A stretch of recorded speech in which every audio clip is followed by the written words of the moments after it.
हमेशा किसी की बुराई तलाश करने वाले इंसान की मिसाल उस मक्खी की तरह होती है जो सारी अच्छी चीज़ों को छोड़कर गंदगी पर ही जाकर बैठती है।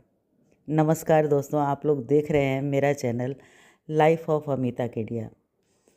अगर आप भी बहुत ज़्यादा सोचते हैं तो ये कहानी आपके लिए है। कहानी है ट्रेन में सफ़र कर रहे दो व्यक्तियों की, एक अंकल जी और एक लड़का। तो सामने वाली बर्थ पर तो वो अंकल जी बैठे हुए थे और इस तरफ वो लड़का। अंकल जी ने एक बहुत ही खूबसूरत गोल्डन चेन वाली घड़ी पहनी हुई थी। बड़ी ही महंगी लग रही थी वो घड़ी और बहुत ही पुरानी भी। लड़के के हाथ में घड़ी नहीं थी और पुराने ज़माने में मोबाइल फ़ोन भी नहीं हुआ करता था, तो टाइम पूछने के लिए आपको हमेशा उनसे ही बात करनी पड़ती थी जिनने घड़ी पहनी है। तो लड़के ने पूछ ही लिया, अंकल जी टाइम क्या हुआ है? अंकल जी ने जवाब ही नहीं दिया। तो लड़के ने सोचा कि ट्रेन के शोर में सुनाई नहीं दिया होगा। लड़के ने थोड़ी देर रुककर फिर से पूछा कि अंकल जी टाइम क्या हुआ है? उन्होंने फिर जवाब नहीं दिया, कोई रिएक्शन नहीं। थोड़ी देर के बाद अंकल जी ट्रेन में आए हुए सामान बेचने वाले से एक पानी की बोतल खरीदी और उसे पैसे दिए और उससे थोड़ी बातचीत भी की। तो लड़के ने सोचा ये तो सुनते हैं लेकिन शायद ध्यान नहीं दे रहे हैं। तो जब सामान बेचने वाला वहाँ से निकल गया तो लड़के ने फिर से पूछा कि अंकल जी मैं आपसे सिर्फ ये पूछ रहा हूँ कि टाइम क्या हुआ है? तो उस अंकल जी ने कहा कि बेटा मुझे पहली बार में ही सुनाई दे गया था, टाइम क्या हुआ है, लेकिन मैं टाइम बताकर टाइम को उलझाना नहीं चाहता हूँ। लड़के ने कहा कैसे? टाइम बताने से टाइम कैसे उलझ सकता है? तो जो सज्जन थे उन्होंने कहा कि बेटा मैं जो तुम्हें टाइम बताऊंगा तो फिर तुम मुझसे दो बातें और करोगे कि अंकल जी आप क्या काम करते हैं, कहाँ रहते हैं। मैं बताऊंगा कि मैं दिल्ली रहता हूँ, फिर तुम भी कहोगे कि मैं भी दिल्ली रहता हूँ। फिर इसी तरह से बातें बढ़ेगी, तभी तुम मुझसे पूछोगे कि आप दिल्ली में कहाँ रहते हैं।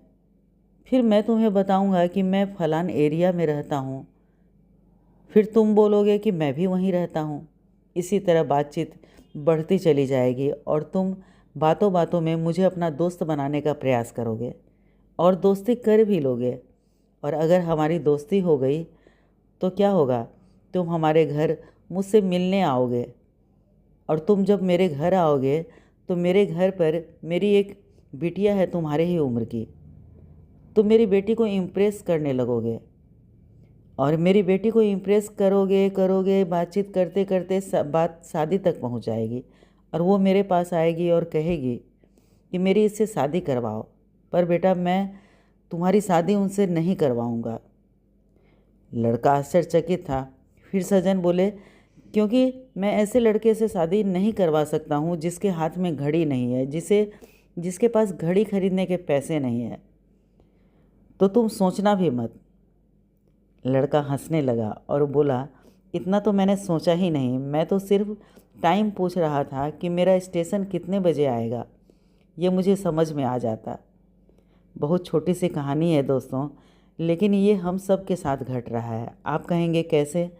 क्योंकि हम सब ज़्यादा सोच रहे हैं और हर बार ज़्यादा सोचने की जब बात आती है तो हम नेगेटिव ही सोचते हैं, हमें नकारात्मक विचार ही आते हैं, हमें वर्स्ट सिनेरियो ही दिखते हैं कि बुरे से बुरा हो जाएगा, ये बुरा हो जाएगा, वो बुरा हो जाएगा, तो फिर हमारे साथ बुरा ही होगा। इसलिए ओवर थिंकिंग करना बंद कर दीजिए। और ये छोटी सी कहानी हमें ये समझाती है कि दिमाग में बात का बतंगड़ बनाना बंद कर दीजिए। तो दोस्तों आपको ये कहानी कैसी लगी? आपके अगर दिल तक ये कहानी पहुंची है और आप इसका सार समझ पाए हैं तो आप लोग भी ओवर थिंकिंग करना बंद कीजिए।